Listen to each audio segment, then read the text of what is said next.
I saw a bird with a copper head and crest, starched white bib, and turquoise wings and tail. I swear to you here at home, I saw this bird, that such a bird does indeed exist.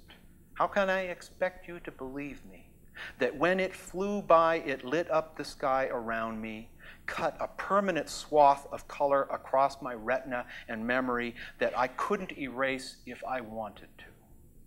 Excuse me if I've returned to you a little crazy, for I've seen a bird whose head and crest are as coppery as a newly minted American penny, a breast as white as the most benign cloud, and wings and tail cut from the sapphire of another planet.